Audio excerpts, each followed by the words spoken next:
my name is Victoria Graham and I'm Managing Director of Training Bytesize. We're an international project management training company and we have e-learning courses, virtual training and also face-to-face, and we deliver that all over the world. So we've been in the training industry since the 90s and we've always known that Australia is a large target audience for the products that we offer. The tools and techniques that we teach are widely recognised out there, and also the certifications. So it was always the territory we wanted to go into and knew that it was going to be really good to grow our business. So in 2019 we took the decision to open up an office and put someone on the ground there, James, and he now runs that business very successfully. The first challenge that we faced when we set up in Australia is making ourselves look like a local company. So for me, one of the most important steps was establishing a strong online local presence. We'd always got by with a .com/AU website.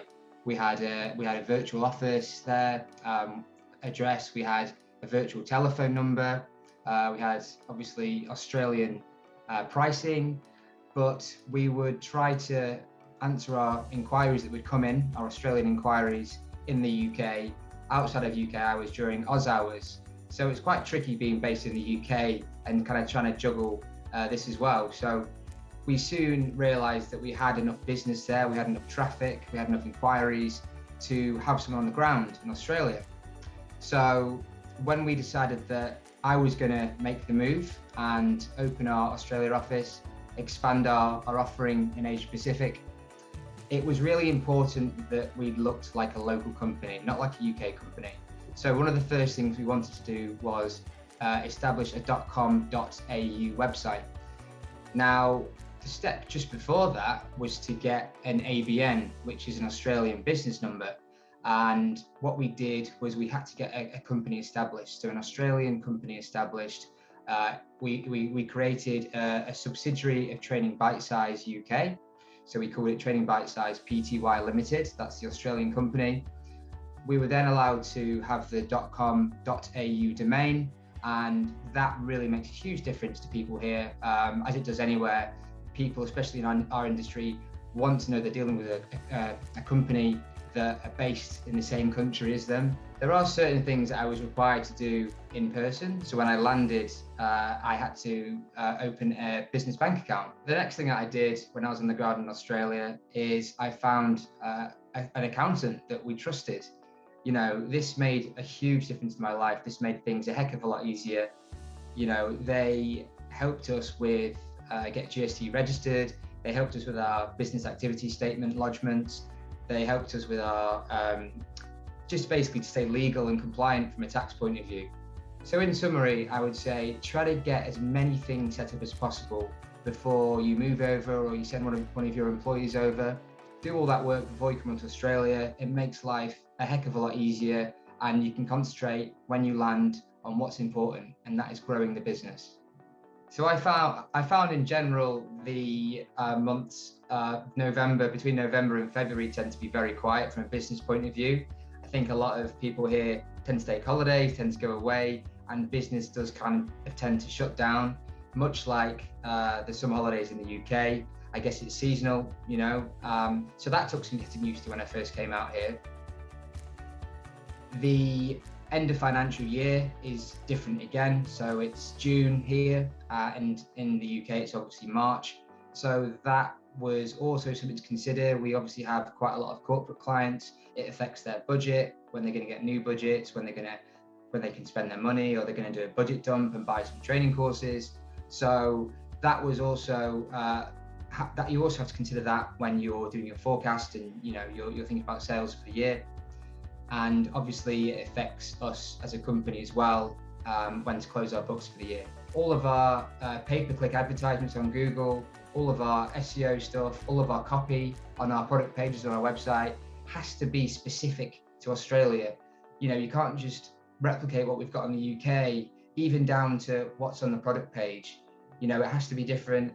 People need to know that you're an Australian company, they're not dealing with a UK company. And that's why it's so important to work with a local Australian company and local Australian businesses when migrating to Australia and starting a business.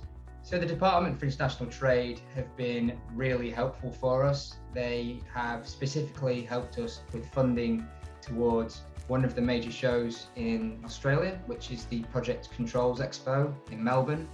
And that helps us by raising our visibility in the industry and also allows us to meet very senior people, potential customers, and just shows our competition as well that we're there. Another point is that most of the legal, the contracts, the accounting and the finance is pretty much the same as the UK, which made for a smoother transition for us. I could use kind of the same documents, and obviously there's a little bit of a change, but contracts with trainers and non-disclosure agreements, a lot of the stuff doesn't really change. So in that respect, the two are quite similar. The last point I wanted to make, in the short term, over the next 2 to 3 months, I would like to hire another person to help me with consumer sales, with incoming inquiries, and also some of the administration tasks as well, because we are starting to get a lot more busy at the moment. I would also like to invest in a physical office and grow that way, because we are still relying on the UK business for some of the bookings and shipping materials. So I'd like to do that all in-house over the next 2 to 3 months to be fully self-sufficient. And with all those things and the way the business is going, I can see us in year 2 doubling our turnover, which is really exciting. Long term, I want to launch Australia-specific project management products into the market. Not just UK products, not just things that are doing well there, but Australia-specific to really cater for this market.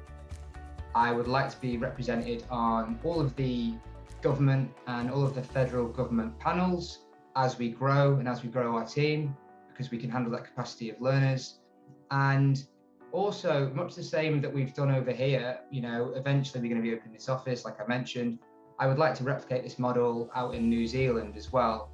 So I think that's another market for us that we dabble in, but we don't do enough business. So I've got my sights on New Zealand for Training Bytesize,